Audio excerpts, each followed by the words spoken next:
Hi friends, ನಾನಿವತ್ತು ಪಡ್ಡು ಮಾಡ್ತಾಯಿದ್ದೀನಿ.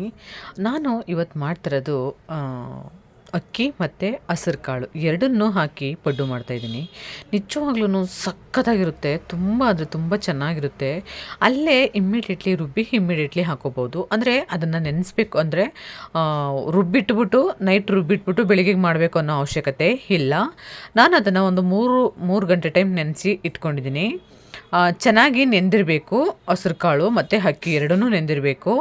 ನೆಂದಿರುವಂತಹ ಹಸ್ರು ಕಾಳು ಮತ್ತು ಅಕ್ಕಿ ಎರಡನ್ನೂ ಹಾಕ್ಕೊಂಡು ನುಣ್ಣಗೆ ರುಬ್ಕೊಳ್ಳೋಣ. ನುಣ್ಣಗೆ ರುಬ್ಕೋಬೇಕಾಗುತ್ತೆ. ಇದಕ್ಕೆ ನಾನು ನುಣ್ಣಗೆ ರುಬ್ಕೊತೀನಿ. ಅದಕ್ಕೊಂದು ಸ್ವಲ್ಪ ಕೊತ್ತಂಬರಿ ಸೊಪ್ಪು ಮತ್ತು ಶುಂಠಿ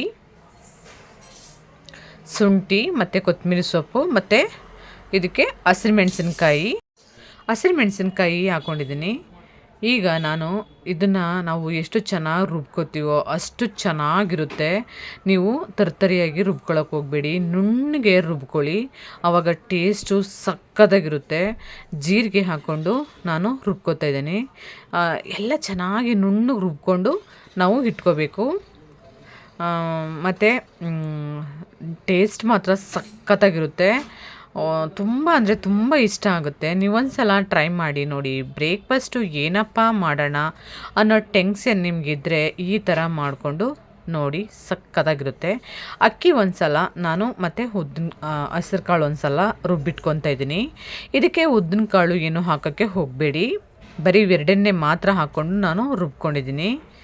ಚೆನ್ನಾಗಿ ಅಕ್ಕಿನೂ ಅಷ್ಟೇ ನುಣ್ಣಗೆ ರುಬ್ಕೋಬೇಕಾಗುತ್ತೆ. ಮತ್ತು ಇದಕ್ಕೆ ನಾನು ಸ್ವಲ್ಪ ನೋಡಿ ಹೀಗೆ ಚಿಕ್ಕದಾಗಿ ಕಟ್ ಮಾಡಿರುವಂತಹ ಈರುಳ್ಳಿ, ಕ್ಯಾರೆಟು ಇಷ್ಟನ್ನು ಹಾಕ್ಕೊಂಡು ಇದಕ್ಕೆ ಮಿಕ್ಸ್ ಮಾಡ್ಕೊಳ್ಳೋಣ. ನೋಡಿ, ಮಕ್ಕಳಿಗೆ ಬೆಳಿಗ್ಗೆ ಟೈಮು ಏನಪ್ಪ ಬ್ರೇಕ್ಫಾಸ್ಟ್ ಕೊಡೋಣ ಅನ್ನೋ ಟೆನ್ಷನ್ನು ನಿಮಗಿದ್ರೆ ಈ ಥರ ಮಾಡ್ಕೊಳ್ಳಿ. ತುಂಬಾ ಈಸಿ ಆಗುತ್ತೆ. ರುಚಿತಕ್ಕಷ್ಟು ಉಪ್ಪನ್ನು ಹಾಕ್ಕೊಳ್ಳೋಣ. ಇದಕ್ಕೆ ರುಚಿತಕ್ಕಷ್ಟು ಉಪ್ಪನ್ನು ಹಾಕ್ಕೊಂಡು ಚೆನ್ನಾಗಿ ಮಿಕ್ಸ್ ಮಾಡ್ಕೋಬೇಕಾಗುತ್ತೆ. ಎಲ್ಲನೂ ಚೆನ್ನಾಗಿ ನೀಟಾಗಿ ಮಿಕ್ಸ್ ಮಾಡ್ಕೊಳ್ಳೋಣ. ನೋಡಿ, ಈ ಥರ ನೀಟಾಗಿ ಮಿಕ್ಸ್ ಮಾಡ್ಕೋಬೇಕು.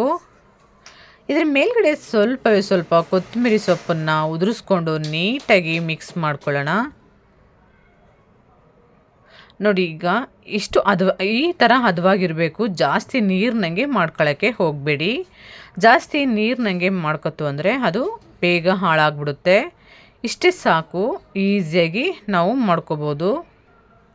ನೋಡಿ ಎಷ್ಟು ಚೆನ್ನಾಗಿದೆ ಅಂತ, ತುಂಬ ಅಂದರೆ ತುಂಬ ಚೆನ್ನಾಗಿದೆ.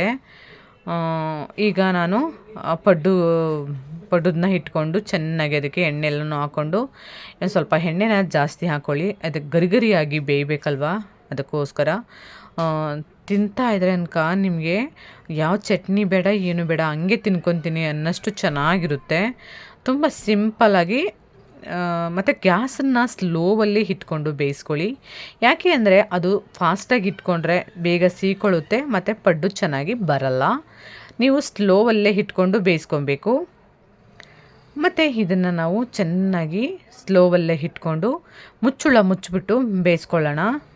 ಮತ್ತು ನಿಮಗೇನಾದ್ರೂ ಇದಕ್ಕೆ ಆ್ಯಡ್ ಮಾಡಬೇಕು ಅಂತ ಅನಿಸಿದ್ರೆ ನಿಮ್ಗೆ ಇಷ್ಟವಾದಂಥದ್ದನ್ನ ಆ್ಯಡ್ ಮಾಡ್ಕೋಬೋದು.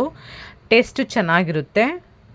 ಮತ್ತು ಈ ಕಡೆ ನಾನು ಅದಕ್ಕೊಂದು ಚಟ್ನಿ ಮಾಡಬೇಕಲ್ವ, ಅದಕ್ಕೊಂದು ಚಟ್ನಿನ ರೆಡಿ ಮಾಡ್ಕೊತಾ ಇದ್ದೀನಿ. ಬಾಣಲಿ ಇಟ್ಬಿಟ್ಟು ಬಾಣಲಿಗೆ ಒಂದು ಸ್ವಲ್ಪ ಎಣ್ಣೆನ ಹಾಕ್ಬಿಟ್ಟಾದಮೇಲೆ ಅದು ಎಣ್ಣೆ ಕಾಯಿಸ್ಕೊಳ್ಳೋಣ. ಕಾದ ಎಣ್ಣೆಗೆ ನಾನಿವಾಗ ನೋಡಿ, ಕಾಯ್ದಿರೋ ಎಣ್ಣೆಗೆ ಸ್ವಲ್ಪ ಉದ್ದಿನಬೇಳೆ ಹಾಕೋತಾ ಇದ್ದೀನಿ. ಉದ್ದಿನಬೇಳೆನ ಹಾಕ್ಕೊಂಡು ಕೆಂಪಗಾಗೋವರೆಗೂ ಫ್ರೈ ಮಾಡಿ ಕಡಲೆಬೇಳೆನ ಹಾಕ್ಕೊತಾ ಇದ್ದೀನಿ. ಕಡಲೆಬೇಳೆ, ಉದ್ದಿನಬೇಳೆ ಎರಡನ್ನೂ ಹಾಕ್ಕೊಂಡು ಕೆಂಪಗಾಗೋವರೆಗೂ ಫ್ರೈ ಮಾಡ್ಕೊಳ್ಳೋಣ. ಈ ಥರ ಹಾಕಿ ಫ್ರೈ ಮಾಡಿ ನೀಟಾಗಿ ಅದು ಫುಲ್ಲು ಕೆಂಪಗೆ ಬರಬೇಕು. ಅದಾದಮೇಲೆ ನಾನು ಶೇಂಗಾನ ಹಾಕ್ಕೋತಾ ಇದ್ದೀನಿ, ಅಂದರೆ ಕಡಲೆ ಬೀಜನ ಹಾಕ್ಕೊಂಡು ಫ್ರೈ ಮಾಡ್ಕೊತಾ ಇದ್ದೀನಿ. ಅದನ್ನು ಹಾಕ್ಕೊಂಡು ಫ್ರೈ ಮಾಡಾದಮೇಲೆ ಈ ಕಡೆ ಪಡ್ಡು ಬೆಂದಿದೆ ಇಲ್ವಾ ಅಂತ ಒಂದು ಸಲ ನಾವು ಚೆಕ್ ಮಾಡ್ಕೊಳ್ಳೋಣ. ನೋಡಿ, ನಾನು ಫಸ್ಟು ಅಂದರೆ ಮಧ್ಯದಲ್ಲಿರುತ್ತಲ್ಲ ಆ ಪಡ್ಡು ಅದು ಬೆಂದ್ಬಿಟ್ಟಿರುತ್ತೆ ಬೇಗನೆ. ಅದಕ್ಕೆ ನಾನು ಅದನ್ನು ಉಲ್ಟಾ ಮಾಡಿಬಿಡ್ತೀನಿ. ಅದಾದಮೇಲೆ ನಾನಿವಾಗ ಎಲ್ಲನೂ ಉಲ್ಟಾ ಮಾಡ್ತಾಯಿದ್ದೀನಿ. ಈ ಥರ ಉಲ್ಟಾ ಮಾಡಿಕೊಂಡು ನೀಟಾಗಿ ಬೇಯಿಸ್ಕೊಳ್ಳೋಣ. ಒಳಗಡೆ ಎಲ್ಲ ಹಸಿ ಇರುತ್ತೆ. ಗ್ಯಾಸ್ನ ಸ್ಟೋವಲ್ಲೇ ಇಟ್ಕೊಂಡು ಬೇಯಿಸ್ಕೊಳ್ಳಿ, ಇಲ್ಲ ಅಂದರೆ ಅದೊಂದು ಸ್ವಲ್ಪ ಹಸಿ ಥರ ಬಂದುಬಿಡುತ್ತೆ. ಮತ್ತು ಇನ್ನೊಂದು ಇದನ್ನು ನಾವು ತಿಂತಾಯಿದ್ರೆ ಅನ್ಕ ಯಾವ ಚಟ್ನಿನೂ ಬೇಕಾಗಿರಲ್ಲ, ಅಷ್ಟು ಚೆನ್ನಾಗಿರುತ್ತೆ. ಒಂದ್ಸಲ ನೀವು ಟ್ರೈ ಮಾಡಿ ನೋಡಿದ್ರೆ ನಿಜವಾಗ್ಲೂ ಮಾಡಿ ಬಿಡಲ್ಲ, ಖಂಡಿತ ತಿಂದೇ ತಿಂತೀರಾ. ನೋಡಿ ಇವಾಗ ಎಲ್ಲ ಆಮೇಲೆ ಅದು ಕಚ್ಕೊಳ್ಳಲ್ಲ, ಎಷ್ಟು ಚೆನ್ನಾಗಿ ಈಸಿಯಾಗಿ ಹೇಳುತ್ತೆ ಗೊತ್ತಾ, ತುಂಬಾ ಚೆನ್ನಾಗಿ ಹೇಳುತ್ತೆ. ನೋಡಿ ಇವಾಗ ನಾವು ಎಲ್ಲನೂ ಫ್ರೈ ಮಾಡಿ ಎತ್ತಿ ಹಾಕ್ಕೊಂಡಿದ್ದೀನಿ. ಇದಕ್ಕೆ ಸ್ವಲ್ಪ ಕೊತ್ತಂಬರಿ ಸೊಪ್ಪು ಮತ್ತು ಫ್ರೈ ಮಾಡಿರುವಂಥ ಬೆಳ್ಳುಳ್ಳಿ, ಶುಂಠಿ, ಹಸಿರುಮೆಣಸಿನ್ಕಾಯಿ, ಒಂದು ಟೊಮೊಟೊ ಇಷ್ಟನ್ನು ಹಾಕ್ಕೊಂಡು ಒಳಗಡೆನೆ ಒಂದು ಸ್ವಲ್ಪ ರುಚಿ ತಕ್ಕಷ್ಟು ಉಪ್ಪನ್ನು ಹಾಕ್ಕೊಂಡು ರುಬ್ಕೊಳ್ಳೋಣ. ನುಣ್ಣಗೆ ಚಟ್ನಿನ ರುಬ್ಕೋಬೇಕಾಗುತ್ತೆ. ನೋಡಿ ನುಣ್ಣಗೆ ಚಟ್ನಿನ ರುಬ್ಕೊಂಡು ತರೋಣ. ರುಚಿ ತಕ್ಕಷ್ಟು ಉಪ್ಪನ್ನು ಹಾಕೋಬೇಕಲ್ವಾ, ರುಚಿ ತಕ್ಕಷ್ಟು ಉಪ್ಪನ್ನು ಹಾಕ್ಕೊಂಡು ರುಬ್ಕೊಂಡು ಬರೋಣ. ಚೆನ್ನಾಗಿರುತ್ತೆ ಚಟ್ನಿನೂ, ಇದು ತುಂಬ ಚೆನ್ನಾಗಿರುತ್ತೆ. ನೋಡಿ ಸ್ವಲ್ಪ ಖಾರನ ಕಮ್ಮಿ ಹಾಕ್ಕೊಳ್ಳಿ, ಏಕೆಂದರೆ ಖಾರ ಜಾಸ್ತಿ ಆಯಿತು ಅಂದರೆ ಜಾಸ್ತಿ ಚಟ್ನಿನ ತಿನ್ನೋಕ್ಕಾಗಲ್ಲ.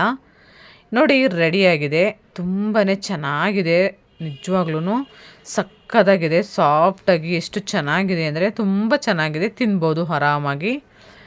ನೀವು ಚಟ್ನಿ ಜೊತೆಗೆ ಪಡ್ಡುನ ಸೇವ್ ಮಾಡ್ಕೊಂಡು ತಿನ್ನಿ, ಸಕ್ಕತ್ತಾಗಿರುತ್ತೆ. ನೋಡಿ ಎಷ್ಟು ಚೆನ್ನಾಗಿದೆ ಅಂತ. ನಾವು ಮಕ್ಕಳಿಗೆ ಬ್ರೇಕ್ಫಾಸ್ಟ್ಗೆ, ಲಂಚ್ಗೆ ಆರಾಮಾಗಿ ಕೊಡ್ಬೋದು. ಇದನ್ನು ಇಷ್ಟ ಆಗುತ್ತೆ ಅವ್ರಿಗೂ.